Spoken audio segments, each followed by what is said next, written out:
हम आपको कर्नाटक में कांग्रेस सरकार की उस योजना के बारे में बताएंगे जिसके तहत वहां की सरकार, कांग्रेस की सरकार जो है, गरीब अल्पसंख्यकों को ऑटो रिक्शा और टैक्सी खरीदने में 50% की सब्सिडी देगी। यानी गाड़ी की आधी कीमत सरकार देगी और बाकी की आधी कीमत चुकाने के लिए भी सरकार लोन देगी। अब आप खुद सोचिए कि कर्नाटक में अगर आज किसी गरीब व्यक्ति ने अल्पसंख्यक नहीं बल्कि बहुसंख्यक समाज में जन्म लिया हो तो वो अपने आप को आज कितना कोस रहा होगा।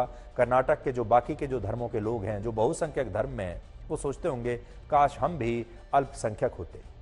कर्नाटक सरकार का कहना है कि वो अपनी इस नई योजना के तहत लोगों को आत्मनिर्भर बनाना चाहती है और उनके लिए रोजगार के नए अवसर पैदा करना चाहती है। लेकिन दूसरी तरफ वो ये भी कहती है कि इस योजना का लाभ सिर्फ गैर हिंदुओं को ही मिलेगा। ये योजना हिंदुओं के लिए नहीं है। यानी अगर कोई व्यक्ति हिंदू है, चाहे कितना भी गरीब है, चाहे उसके पास कोई पैसा नहीं है, तो उसे सरकार ऑटो रिक्शा और टैक्सी खरीदने पर सब्सिडी नहीं देगी। लेकिन अगर कोई व्यक्ति मुस्लिम समुदाय से है या फिर ईसाई है, जैन है या बौद्ध धर्म से है, तो इन लोगों को सरकार की तरफ से ऑटो रिक्शा और टैक्सी खरीदने पर 50% की सब्सिडी मिलेगी। इस हिसाब से अगर कोई गैर हिंदू व्यक्ति 5 लाख रुपए की कोई नई गाड़ी टैक्सी में चलाने के लिए खरीदता है तो उसे सरकार से 2.5 लाख रुपए की सब्सिडी मिल जाएगी और जो बाकी 2.5 लाख रुपए रह जाएंगे उनमें भी 2 लाख रुपए सरकार उसे लोन के रूप में देगी। लेकिन अगर कोई हिंदू व्यक्ति यही 5 लाख रुपए की गाड़ी खरीदे तो उसे ना तो सरकार से 50% की सब्सिडी मिलेगी और ना ही सरकार की तरफ से उसे इस योजना के तहत कोई लोन दिया जाएगा। कर्नाटक के हिंदुओं को बैंकों में ही लोन के लिए धक्के खाने होंगे और उनके लिए कोई सब्सिडी भी नहीं होगी। लेकिन जो गैर हिंदू हैं उन्हें 8 लाख रुपए तक के ऑटो रिक्शा और गाड़ी खरीदने पर 50% की सब्सिडी और इसके तहत अतिरिक्त सरकारी लोन की सुविधा भी मिलेगी। इसके अलावा कर्नाटक के अल्पसंख्यक वर्ग में भी इस योजना का लाभ सबसे ज्यादा या तो मुसलमानों को मिलेगा या फिर ईसाई धर्म के लोगों को मिलेगा।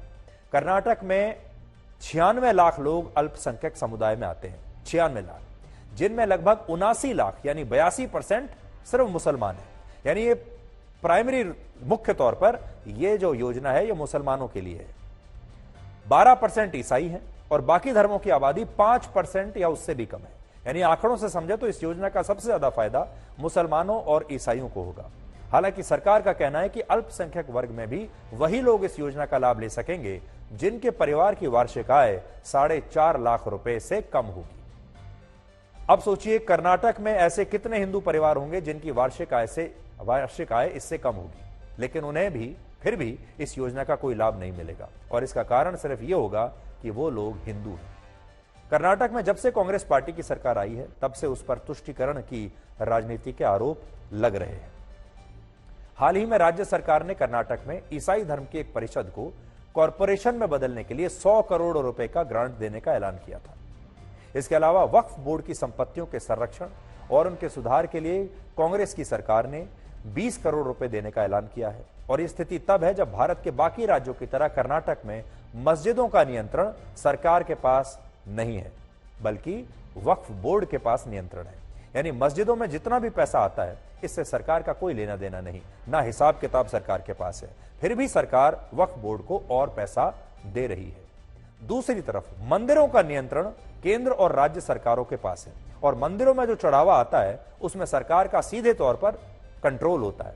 फिर भी सरकार को मंदिरों से जितना पैसा मिलता है उतना वो मंदिरों के वार्षिक बजट के लिए उन्हें नहीं देती।